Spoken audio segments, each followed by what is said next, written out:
Good afternoon, everybody, and welcome to a super exciting webinar.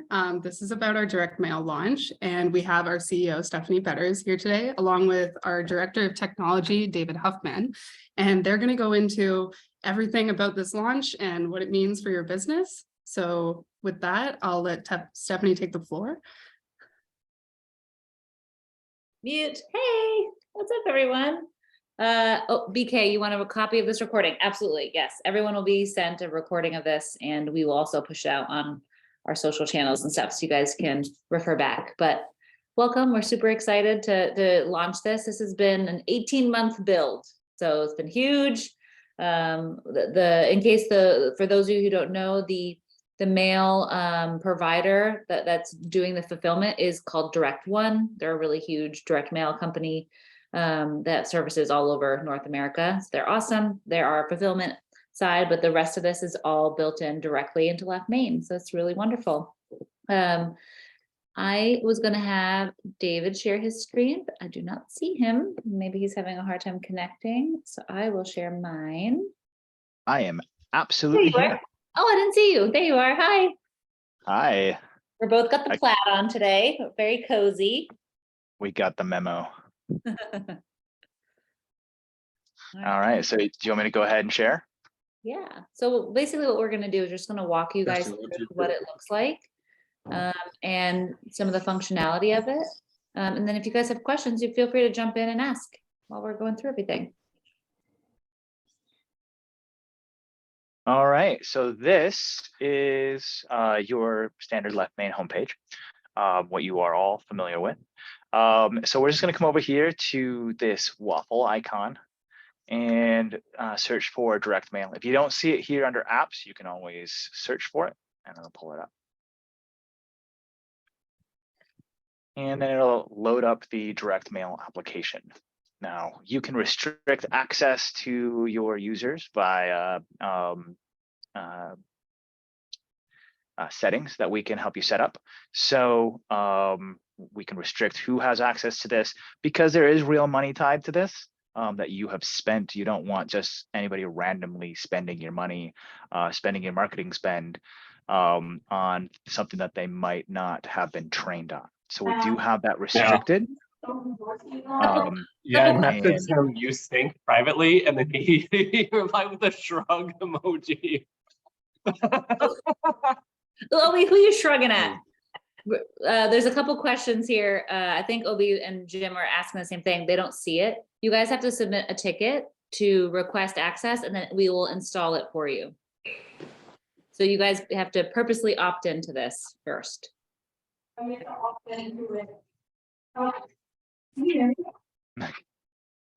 And so the very first thing you will see when you come up to, or when you open this up, is the gallery view, and you'll be able to see the preloaded pieces of mail. Right now we've got 4 pieces of mail. There are more coming along as we connect with Direct One.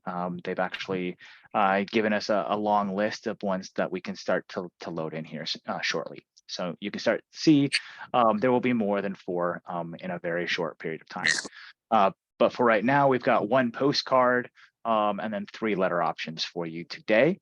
Again, there'll be more coming soon. But if you wanted to do a quick preview and see what you can edit on each one of these, you would just click on this open image icon underneath each one of them, and it'll give you the ability to see what you can customize and give you a sample preview of what our standard messaging on them is, if you wanted to stay at the standard messaging or if you wanted to add your own. That is all based off of what you see here. So you can see, you can change the color of the signature line, you can change the background color, you can change your font color, you can change your font style, and then you'll be able to see all these different things here. Similarly with the letters, again, you won't be able to change the font color or the font on the letters, but you will be able to customize your text and add your logos to these. So these are your previews. One thing to note with this direct mail application is that the pricing includes the pricing includes first class stamps and first class letter mailing. So you're not paying for a second class or whatever. And each letter, each envelope will actually have a physical stamp attached to it, not a printed stamp. So it'll add a little bit extra level of custom, somebody took an effort to mail me this feel, as opposed to all those letters you get in the mail all the time that have that pre-printed USPS, stamp on it that Pre-sorted. Yeah. makes it clear that somebody, is just mailing it in for you. So this is just a little extra bit to make you stand out. So the next place you're going to go once you've loaded this up is you're going to go to company setup here. And this company setup page has several important values for you. One is where you're going to go to input your company address for that return address. You're also going to be able to preview the way that your company is listed, your company name. So if we have this wrong in our org, it will show up improperly. And so please reach out to your account manager so we can correct that so that your mail goes out with your name the way it's supposed to be. This is important if you have a different customer facing entity than your Correct. entity is. So some people, for example, operate like Better Path Homes, but they may want to mail out like We Buy Houses Charlotte. That's the use case. If for some reason you want to change that, just let us know and we'll update it on our side. Yeah, that DBA will definitely set you apart, right? So if you're if you want people to know who they're talking to, but yes, you can edit all of these fields, your phone, your street address. If you want a URL printed on specific pieces of mail, like we can do that. You would just put that URL in here as well, and you click save. This page will also be where you can buy more credits. You could see how much credit you have available, your current credit plan, what you've purchased, and then the total you've used. You'll also be able to approve your campaigns and cancel campaigns in full on this page. And then last but not least here, you're going to upload your image, your logo. And so I'm just going to go ahead and walk through and put in our logo here.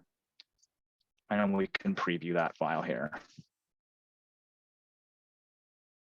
Then once these are the two steps that you guys have to do as users. You just got to set up your company and your logo and then buy credits. Like David was saying, 1 credit equals $1, and we'll go over pricing here in just a second. But this is all you guys have to do for setup. The rest of it will be in normal object function. And you'll be able to walk through adding leads or campaigns or opportunities or contacts into these mailing sequences essentially. So I just want to make sure that I emphasize here, this is the first thing that you guys do after the package is installed and you kind of get the green light from our support team. You'll go into this company setup and just make sure the company information, logo, and credits are purchased, and then you're good to go. There is no minimum on credits, so you guys can pick $10 worth, $100 worth, whatever you want to start with.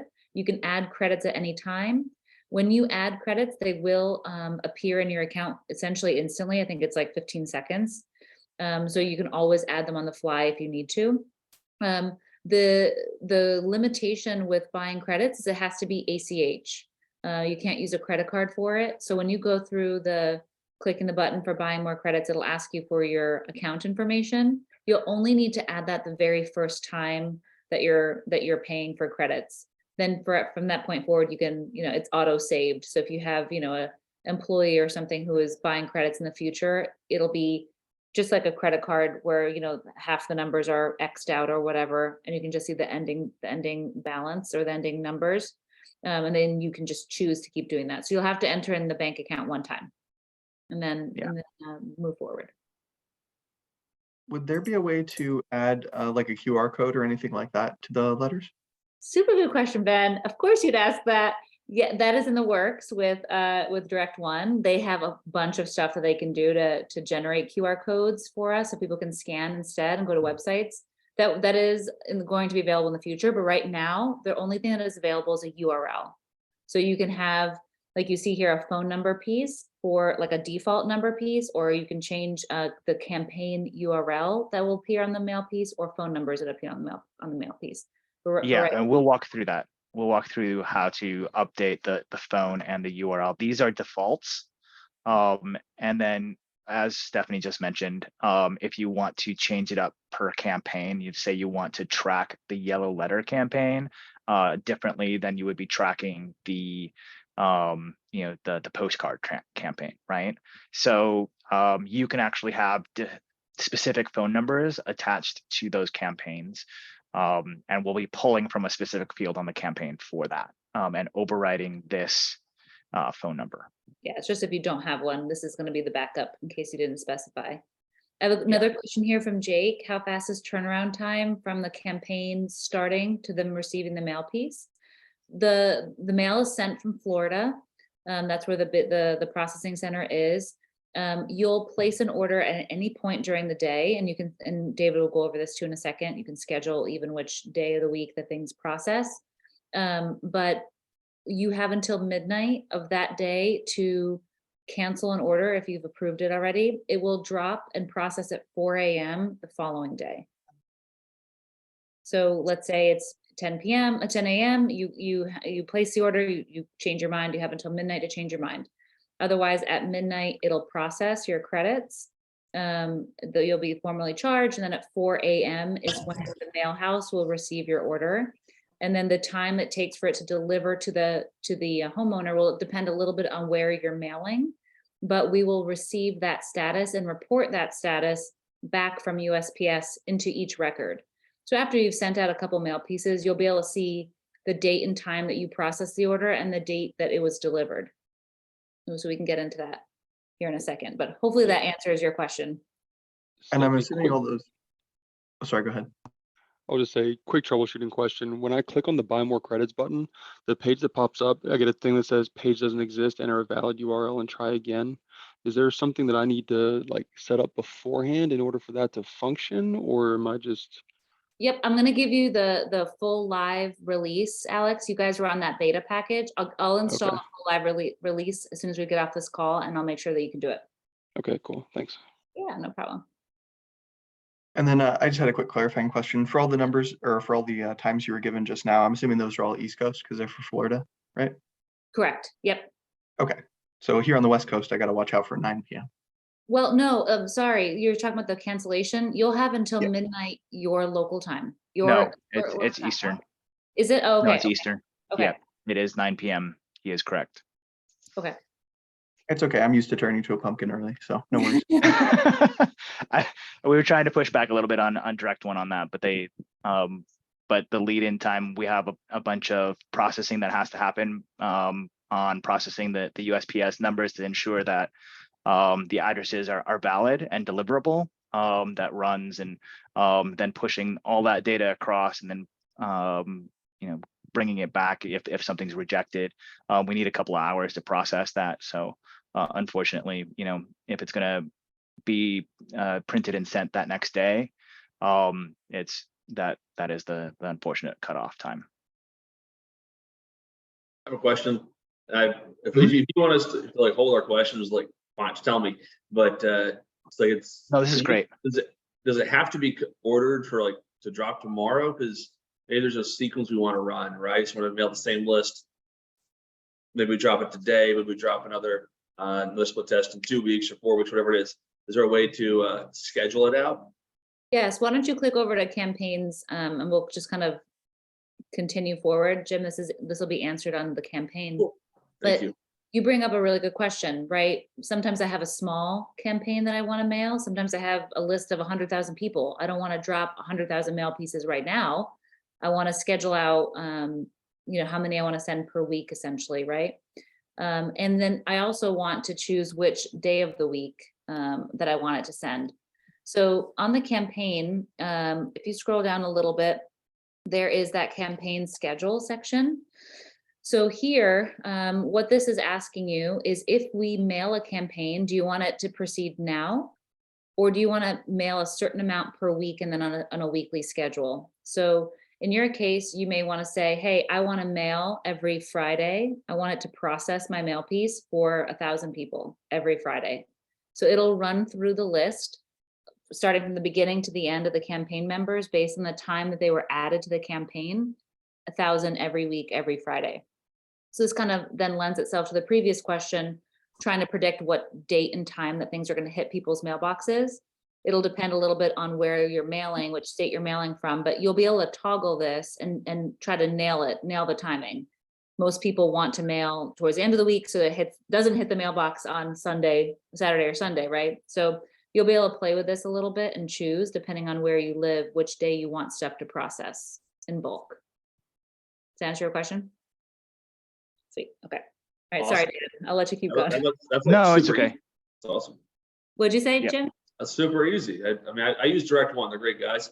But part of the challenge is, without having a consistent UI like this, scheduling out. They've told us we don't want anything more than 30 days out, but this makes it easier for us as well as them. So hopefully it's a free service. Wink, wink.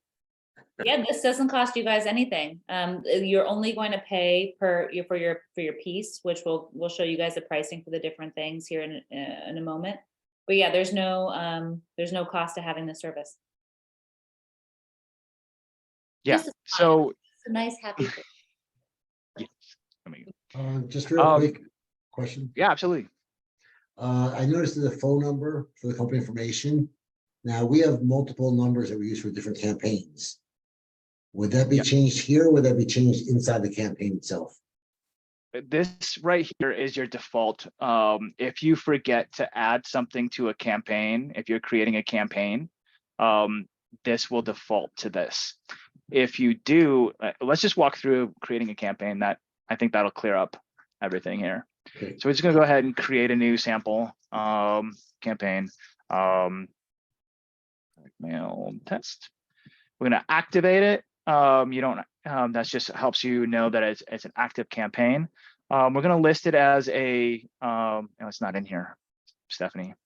There will be in addition to the type that is direct mail. Again, not required, which is why I didn't catch it here before we launched here on this webinar. It just helps you to identify when you're looking at your list view that it is a direct mail campaign, right? As opposed to all of the other campaigns that you're running. So we will make sure when we are doing your install in your org, we'll make sure that that's been added to your list of campaign types. You can create a start and end date. Again, not required. They are helpful for you to know when you're starting a campaign and ending a campaign if you only wanted to run it for a short period of time. And Jim, that would be helpful for you if you had a huge list of 100,000 people you were mailing. You'd put the start date of when you were anticipating it to start. That way, 2 months from now, you can try to figure out how much time is left in your campaign or what percentage of people have been mailed. It just kind of helps guide the overall schedule of that campaign. Cool. Absolutely. Again, it's not required. It's more so for you guys for tracking. Yep. Again, with the as well with these other Salesforce included fields, expected response rate, you can anticipate ahead of time, like what you want to see. You can add the number sent in campaign that will automatically update. The roll-up expense, if you wanted to track your revenue and budgeted costs for the campaign, you can do that here. This is all things that you would manually expect to see from your marketing campaign. It is not required to have these filled in. They're just included. But the original question was, I'm running a campaign with a different phone number than my standard. So I'm just going to go ahead and type in my phone number here. Ooh, I'm going to spam. No, you're not, because that's not my full phone number. The last four are different. You're gonna spam somebody else in Hawaii. Like I get spammed from Hawaii all the time. Jim, roll up expense and a budgeted expense. For the QuickBooks integration, you can roll up a QuickBooks spend right up to the campaign object, so you can see those two numbers side by side. So if you have QuickBooks installed and configured, you can see it all in one place. We're Yeah. just getting the next level here. This is pretty freaking awesome. Buckle your seatbelts. Right, so then I can put in a splash page, right? Landing page, whatever. If I want it specifically for that, this URL, we can track that by, you know, you can track on your web hits, right? That these hits came from this direct mail. So now you're getting a lot more detail and a lot more ROI understanding from your campaigns. And you can see who is coming from what traffic source, right? And again, you can do your lead sync, your whether you're doing your smartphone and your other campaign sources, you can actually set that all up in this campaign. It'll push across like you're used to in your other campaigns with your phone number tracking. So you'll be able to do that here and continue on with what you're doing. And then again, the campaign schedule, you can set that up based off of where you're located, the length of time that it takes for a typical piece of mail to hit your target market from Florida. And then you can do, you know, that amount that you wanted in there, right? And then any basic description that you wanted to put in here. So we're just gonna go ahead and hit save. And then the next thing is, how do we add users to this campaign? Now we can do a mix. Actually, we're not stuck with just adding leads. We can add leads, contacts, and opportunities to the same campaign. So if you're doing something that goes across the three spectrum, you can use all three of them, add them to the same campaign and send them out. You can do leads alone, you can do contacts alone, and you can do opportunities alone, or any mix thereof. So it will actually allow you to bring in all of those. You'll see it tracks them all here. Your leads and campaign, contacts, everything is right here. So we're going to go back out to the easiest way to do this is to come over to the lead object or doing an import. We can do a CSV import to the campaign. Is one easy way to do that. That's a way that you can get beyond that 200 line item a record count limit that you would have if you went through the list view, right? We all know that Salesforce has a limitation on the amount of leads that you can select at a time. That is, 200. But in this case, I'm just going to take these first 50. I'm going to go ahead and add them to this campaign, and so that this direct mail test. And this is really the best, I would say this is best practice, is if you are mailing somebody to add them to a campaign, if they aren't already in a campaign, that way you can get that clarity that they received a mail piece, all of the same mail piece, etc. You can also just straight go right into the mail builder. You don't have to add people to a campaign, but I suggest you do. That way you know that you mailed them, and you can track all the different campaigns and different ways you tried to touch these people. It'll track it either way as a direct mail order, but this is best practice. You'll also notice in that drop-down menu there that it does say direct mail, and there's a button to just straight up send a mail without adding them to campaign. But this is, we recommend you do it. Yeah, I'll show them that in just a moment. That is good. Yep. We'll show them the good way to do it first, how to be a boys and girls, and then how you're going to try to break it. We're going to still get your back. So just to clarify, ideal way. we would upload a list, right, into our leads, and then we'd select however many we want and assign them to the campaign. So it's upload, select, assign. So yes, you can import prospects essentially, right? And when you import them, you're going to assign them to a campaign at the time of import, by having a column there for the campaign. Or you can grab people in your database already. Like, let's say you want to send 5 people, or people you haven't contacted in 30 days or more, or unqualified leads that are just in your system, in your database already. You can mail them too. So there's both ways of sending people mail. Yeah, absolutely. And then you can keep these standard, these last two, the member status is sent and responded. You want to keep it as sent. And then keep that member status. Go ahead and hit submit, and then I'll bring all 50 of those over to this campaign. Now, while we were in the process of doing that, Stephanie had mentioned that we can go directly by individual pieces, and we can just go, that individual person to directly into the direct mail by clicking this drop down and then selecting direct mail, and it'll take us over here to the composer, right? The other thing, we can go back into the campaign, and that's the same for leads, opportunities, and contacts. It all acts the same way. You can do them as one-offs.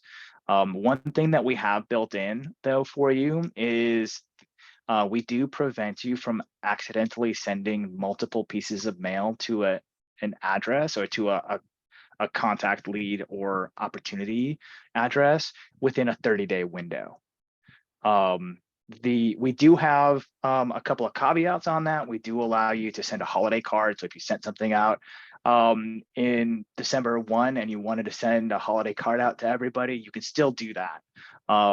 Or like if you track people's birthdays on your leads or contacts and you wanted to send them a birthday card, if that date falls within that 30-day window, you can still send them something as well. So those are opportunities to send, but for the most part, we do help prevent oversaturation of mail pieces from you to the prospect.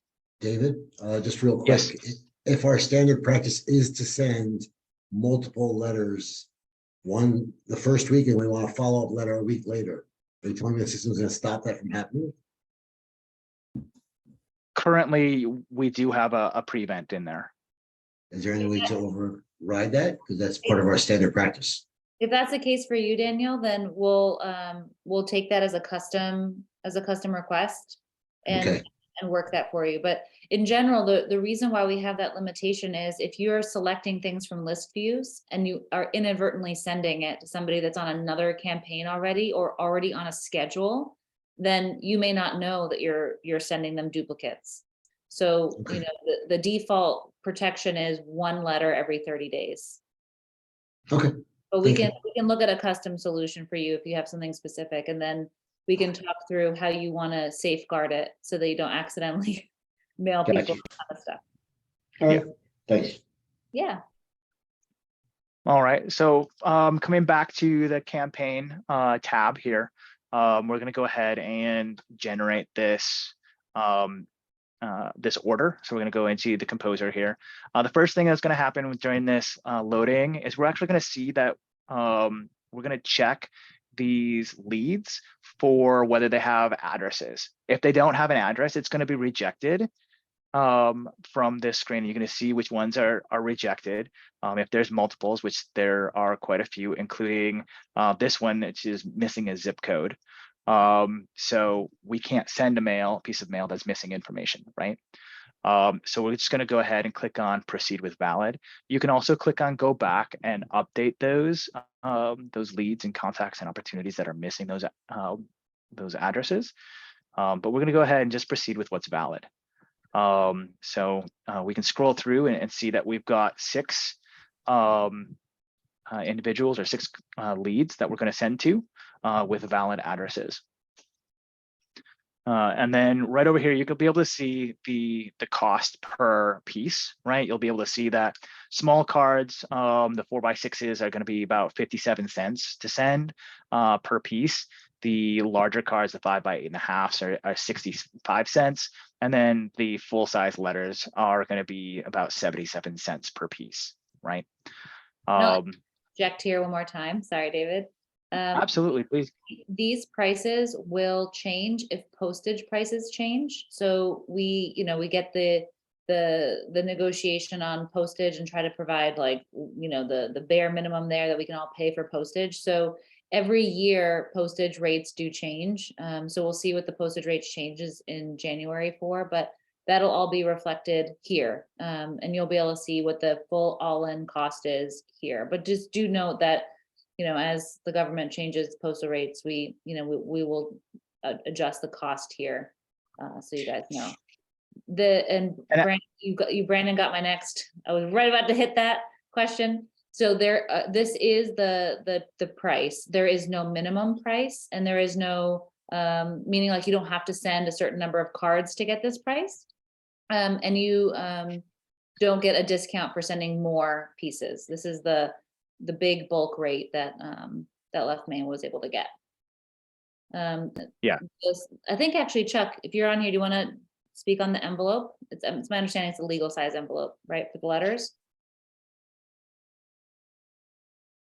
No, it's just it's a regular number 10 window. It's the number 10 envelope, and whether the piece warrants a window envelope or a closed-faced is one that will be used for that package. So for example, if you go with a check letter or something, then it'll be a window envelope. But for the most part, the letters that we've been sending out are closed-faced. And so we personalize the letter as well as the envelope and do a match mail on them so that there's it comes across very professionally and very personal. Okay, thank you. So our next step in this process of ordering, right, is to select what template we want. And so we're going to go ahead and choose here. We'll see those initial 4 that we have. And you know, in this case, let's choose the postcard. It gives us the most customization capabilities, right, at this point in time. We can change colors, we can change font color, we can change all of that, right, as opposed to the letters that we get, you know, the one change option, which would be creating custom text. So if you wanted to do custom text, we come in here and we would name, you can name your custom text template so that for future reference, you can actually utilize that, right? And you can use that in the next time that you come in if it's something that worked well. If it's not something that worked well, you know, you don't have to use it again. But if it's something that you did see good value from, that would be what you're going to want to name it. So we're just going to do sample postcard. And then here there is a character limit according to the direct mail library here. I believe that is 190 characters. Let me see here if we can get that to load real fast. While that's loading, you don't have to create a custom template. So all the ones that are here that you see in these little thumbnails, this is exactly what it'll say, except for, of course, the merge fields, which will update to the property address and the username, etc. But that's what you can change if you want to. So they'll be pre-done first, and you can mess with it and save it as a new template as you need. Yeah. So again, to reiterate that, if you don't choose a custom template, a custom text, or you don't choose a existing custom text template, it will default to these. And here, right? The only thing that changes, obviously, what Stephanie just spoke about was these merge fields will update with your information. So we'll just go ahead and select the template body that came pre-selected instead of going through and creating something. If you did want to choose a custom text, you'd be able to do that from what you've already created. So we created a sample one for a drive-by letter. But then you can select your font here. And we have a list of fonts that are available from Direct One. Vicky, Glenda, and Jeff have been so kind as to offer us and you the use of their handwriting. Just don't sign their name on anything, please.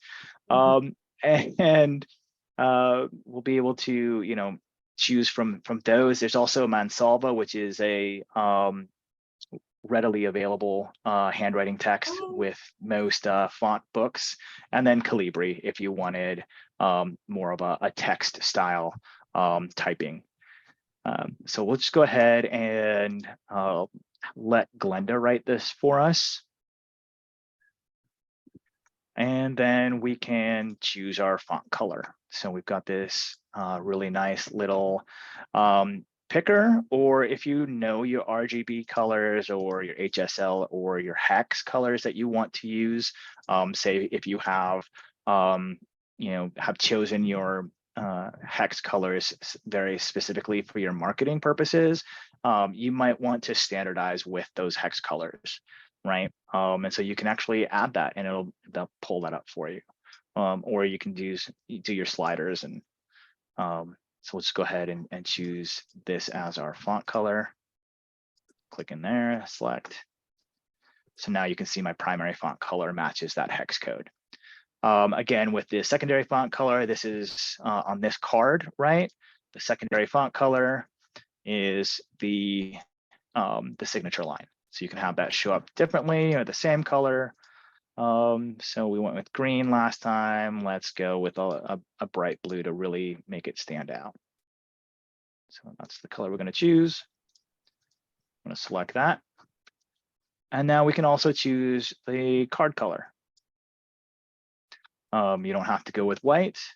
It always defaults to this red in the corner. If you actually do want to use that red, you will need to click around in here and get it back into that corner. Otherwise, it'll default to black, and you do not want a black card or black text if you wanted, that red text. So always be sure if you're trying to choose the red color up here in the corner to make sure that you've moved that color picker around to get back there. Otherwise, it's not going to pull up. So in this case, let's just do a slightly gray postcard. I'm going to go ahead and hit select. And now we're going to see that all of our details right here. Our card color, front and back. Our font color is our secondary font color, our font style, the template that we chose originally, the template body, so that text body that we've identified, the size of the card, and then the cost of the card piece times the amount in the that campaign will give us our cost. So our final cost on this campaign is going to be about $3.41. All right, and then we're going to click on the generate preview, and it's going to send Stephanie an email here in just a few moments. One thing I do want to note, we were testing this the other day, and there was a momentary hiccup where the page didn't load right away and didn't refresh immediately. Please click only once, or you will get multiple emails of generated previews. Just make your inbox happy and click it once. The page will reload. And we will go ahead and come over here, and we'll be able to see that wasn't an order that we had created. So there's nothing here yet. So these are just in preview. So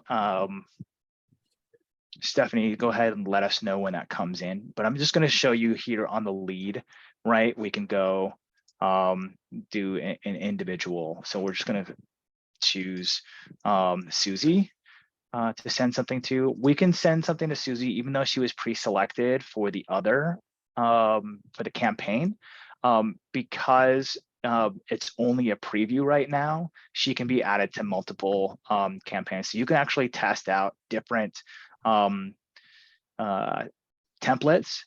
for the different leads and contacts on the campaign while you're waiting for to approve that campaign. The one thing to note, though, is that when you are generating previews, it does, once you click the generate preview, that cost will be held, sort of like when you go to a hotel and use your debit card, right? The hotel will place a hold on that money. And then once you've checked out, it takes a couple days to clear. In this case, if you were to cancel that preview order because you didn't want it, that money would be returned immediately to your capability of being able to spend it. So it's just a temporary hold. That's just something to be aware of, because you can go and see in the company setup if your if you have multiple things in the hold, you could actually, show a negative value here. And that's because you've got a certain amount already being held by your previews and not released yet. Stephanie, have you received that preview yet?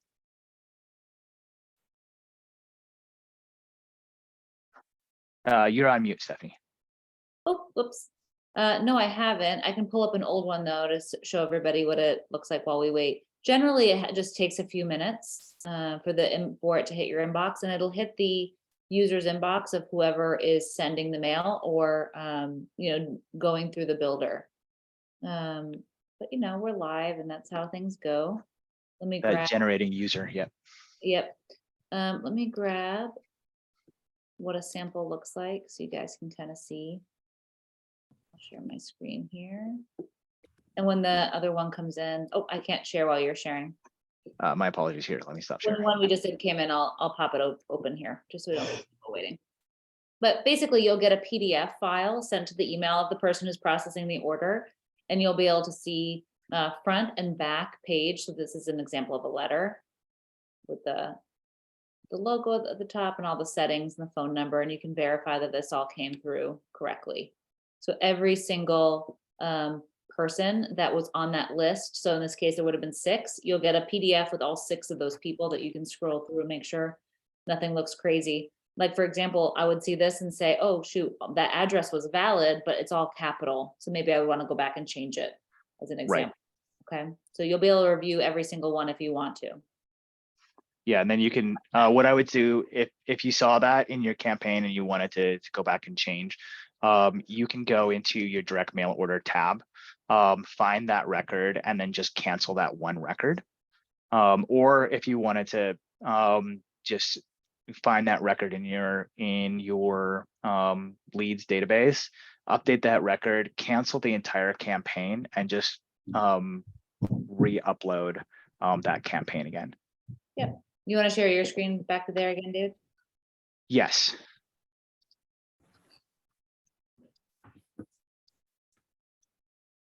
So we'll go back to direct mail orders so we can see.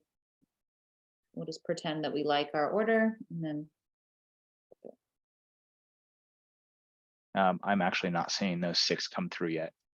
Okay. Here either, Stephanie. Okay, here. Let's go over to our live environment, and yeah, I'll show you guys what. So this is just a test drive org that people are able to log in and experience left main for the first time. So please bear with us on this as being an issue. It's not a example of what your real live experience is going to be. Yeah, if you stop sharing, I'll share a live org instead of our test org here and show you guys mine. Okay, so after you get that preview, this is what it'll look like in that direct mail order tab. So like David was saying, you're going to be able to see all of the leads. So if one of them looked crazy, you can just stop one of them and select it and cancel that selected record right here. Or you can cancel all of them or whatnot. If you don't remember what you needed to change, you can just simply click into that lead and go all the way back and update the address. And then if you do that though, remember you'll have to redo a preview for that lead. It won't save the changes you made to that lead. You just still have to cancel it and redo that one person. But let's say that we want to approve everybody.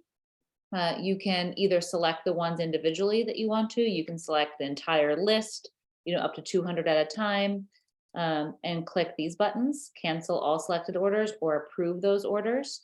Or if there's a huge order, like Jim, your example, like I have 100,000 people, in that case, you don't want to go through and click. You just want to approve an entire campaign, which is generally like those big volume ones. So you'll pop back over to the company setup and you'll find all of your campaigns here. So for example, if I want to improve the entire direct mail one, I can just select my campaign and click approve campaign. And then it'll process my credits at midnight.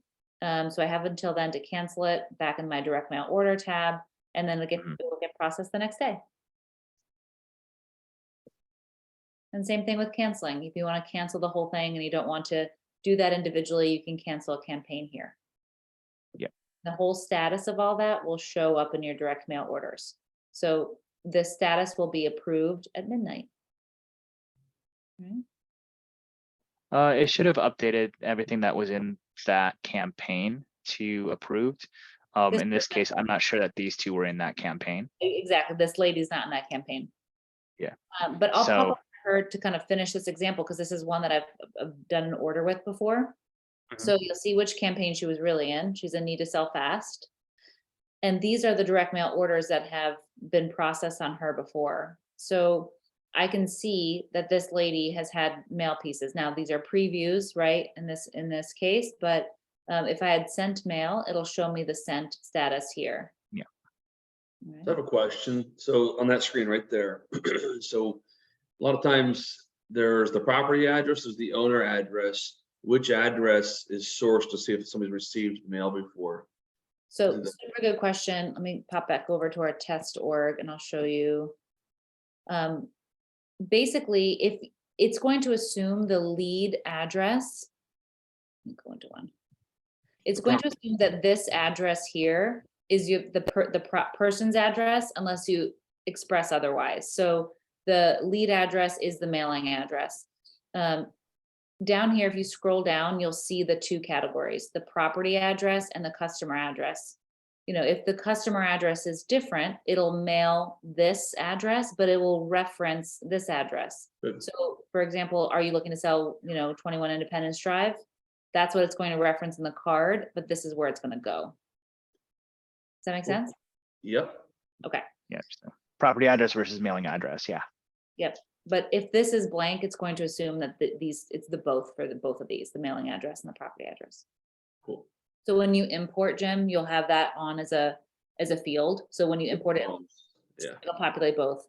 This Cool. property street will populate automatically when you create a new lead, regardless on how the new lead is being created. Like if it's coming from your website, or if you're importing it, this will automatically populate as this address. And then you can change it too if you want, but this is the one that you'll want to make sure you have import for mailing address. We call it customer Yeah. address. I like it. Thank you. You're welcome. So that is essentially almost the full end to end there. The other things to remember, the campaign measures member scheduling, but then Stephanie, do you want to share your screen again there?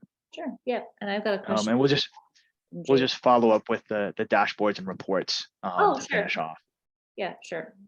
Hang on a second. because always helpful to see your ROI, right? You want to be able to see what's happening and not just assume or have to log in to another website to find out is my spend actually go through, as my spend doing well. You'll be able to get that all right here.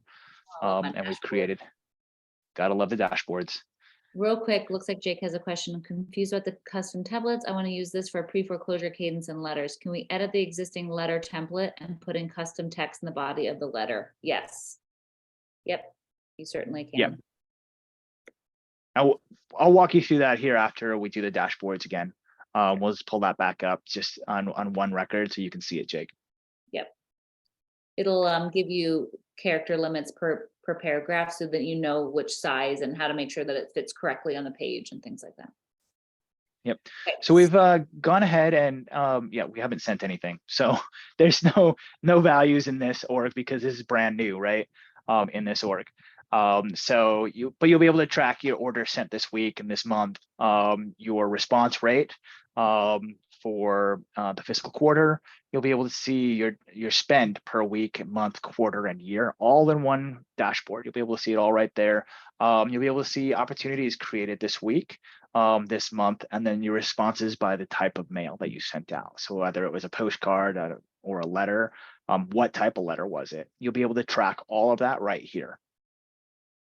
And then the bottom one in the bottom right-hand corner is your ROI by type. So you'll be able to track your return on investment by piece of mail type. So Does that like expand to that? So a lot of times like we might have like 6 lists or mailing 4 sequences too, and want to do like split test.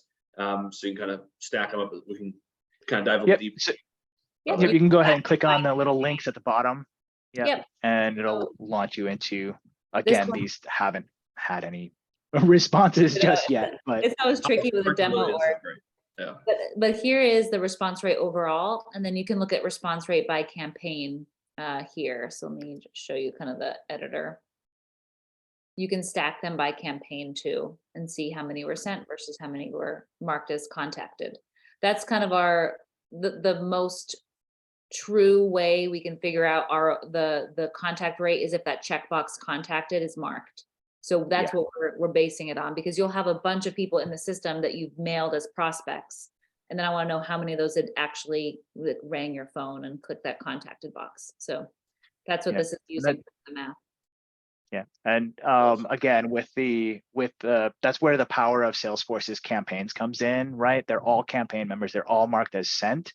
And then when they respond, it automatically changes it from sent to responded. You can also track via that responded in that campaign to see more about, where you're getting your ROI on that campaign. So you can see it at the campaign level too. You don't have to just see it in this dashboard. Yeah. So it doesn't. So if I'm uploading, say 20,000 and someone send 1,500, I'll make it easy, 2,000 a week for 10 weeks, right? Yeah. They're all 20,000 will show up as sent, and so my response rates and all that kind of stuff will be inaccurate until all 20,000 have been sent. Is that right? Yes, potentially, because you'll have these kind of like in purgatory that are not quite sent yet.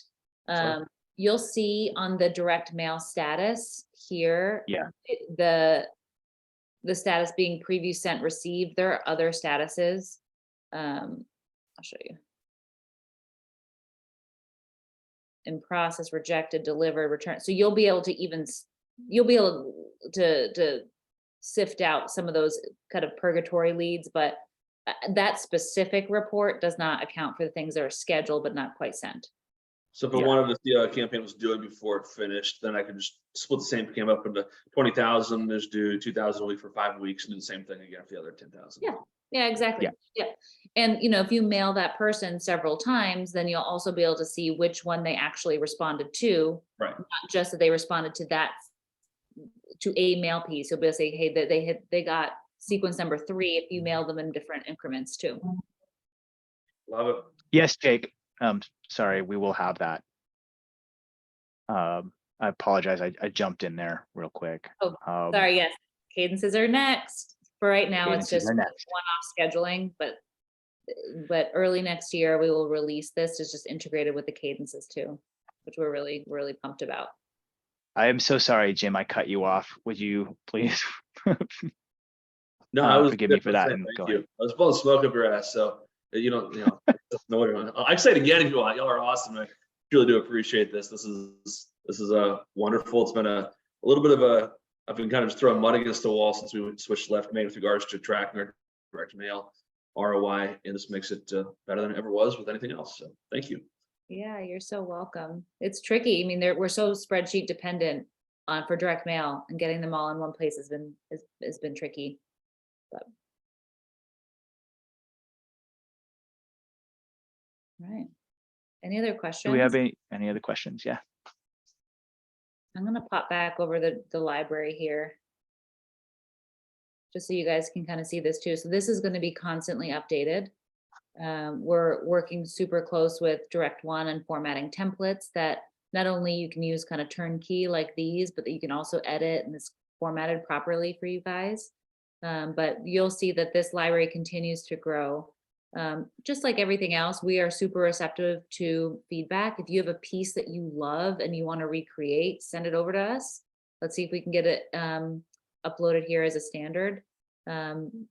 Direct One, and one of the reasons why they're our processor is they have essentially no limitations as far as what things that we can send. On the hit list of things to add to this library are perishables, like being able to send people cookies or whatnot, and make things really special and really different. So that you guys will see rolling out next year, hopefully early next year.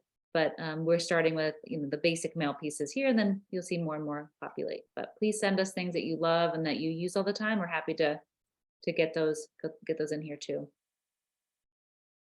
George, we did get 2 more questions. Oh, go ahead. No, I was gonna interject that we got 2 questions, one from George and one from Debbie. I want to answer George first and then go to Debbie's because it's more a little bit longer answer. But currently, postcards with photos of the property, not today. Likely in the near future, but not today. And then Debbie can walk through importing a CSV list directly as opposed to using leads or contacts for a campaign. Stephanie, since you have your screen up, do you want to try to walk through that? Do you have a CSV? I do not have one built for this. Let me grab one for you here really quick and show you how to do it. It's basically the same process of a normal CSV import, except you're going to want to make sure you have a column for campaign. So yeah, we can't see that currently, so on your screen. Okay.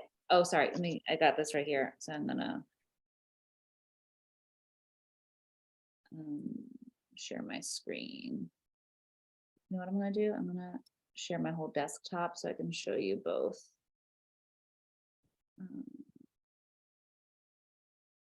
Shoot, where'd it go? There it is. Okay.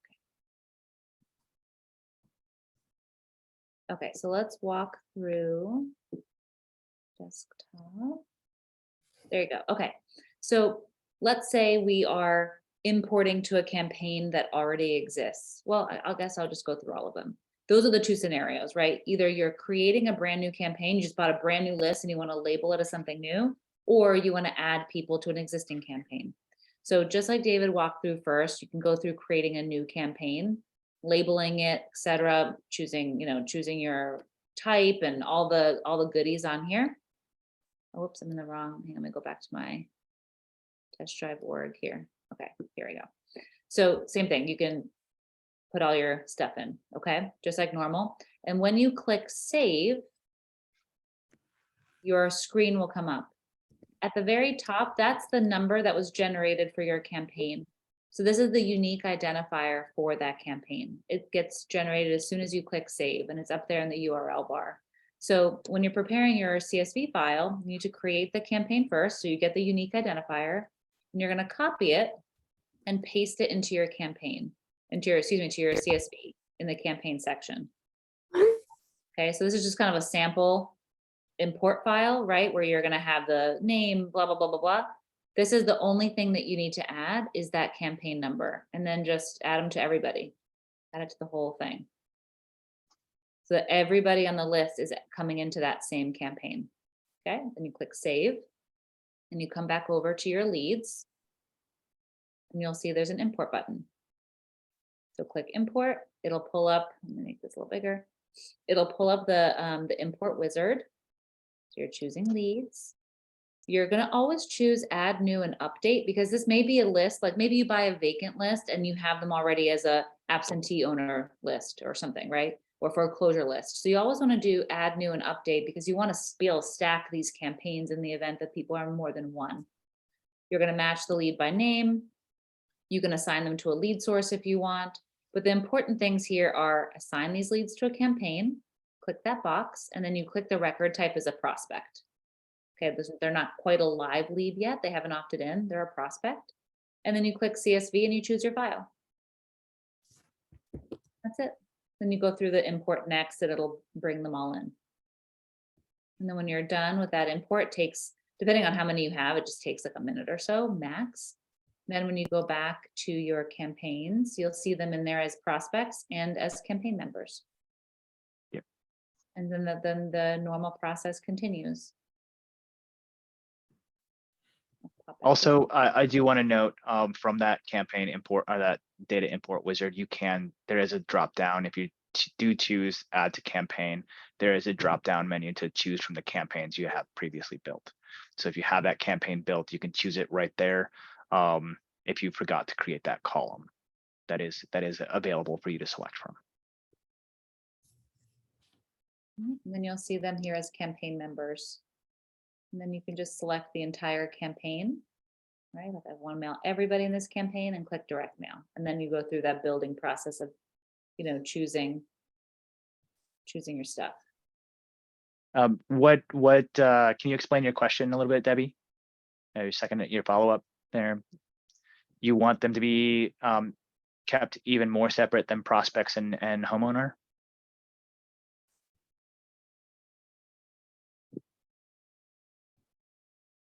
No, not yet, Jim. Soon, Soon. Jim, soon.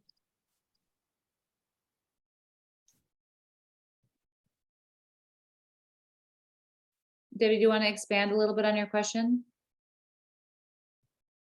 Oh, if you don't want to even label them as a prospect and you want to label them as something else, like direct mail list, then you can just create a different record type. Yeah. But you're going to want to use the lead record. And this has come up a couple times for people when they are importing. Do I use lead? Do I create a custom object? What do I do? In my opinion, it's the best to use the lead because it's the easiest to track activity on that lead. It's a standard object. You have the most robust way of tracking. So I very much recommend using the lead object. And if you want to keep them completely separate, just use a different record type. So homeowner is a record type, business is a record type, prospect is a record type, and that's what segregates everything and also protects certain users from seeing certain things. So it's easier to put like security settings and stuff like that on there. Does that answer your question? Yeah, so you can add more, Debbie. And I'm happy to, when you submit your case for the direct mail app, put that in there that you want to add a separate record type. There's no problem. I'll show you how to do that. You're welcome.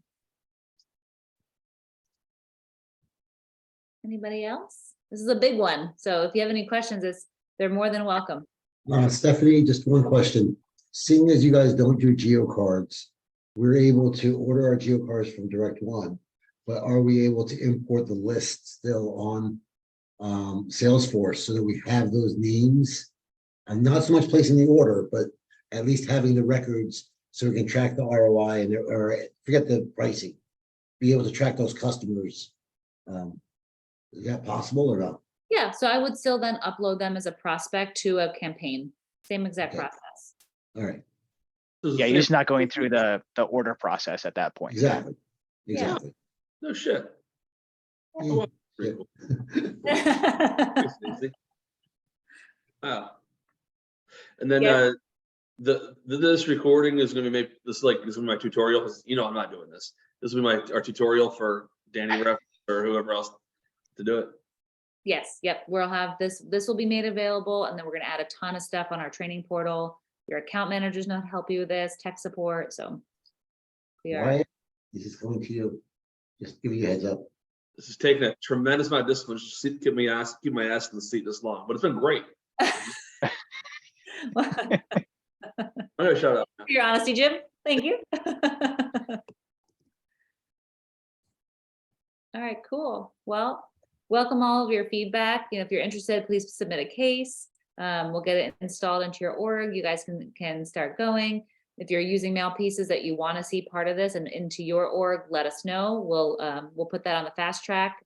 We have a lot of stuff pending right now to be added to the library. So you guys will start seeing a bunch of new things showing up there. And we'll of course announce when things are pushed out too, so you know to get excited, but keep talking to us. Yeah, definitely your feedback really drives this forward for sure. Without your feedback, we don't know what you need and what we can do better and what we can fix. And so you guys are all invaluable, extensions of our team, if you will, to let us know what we're doing right and what we need to do better.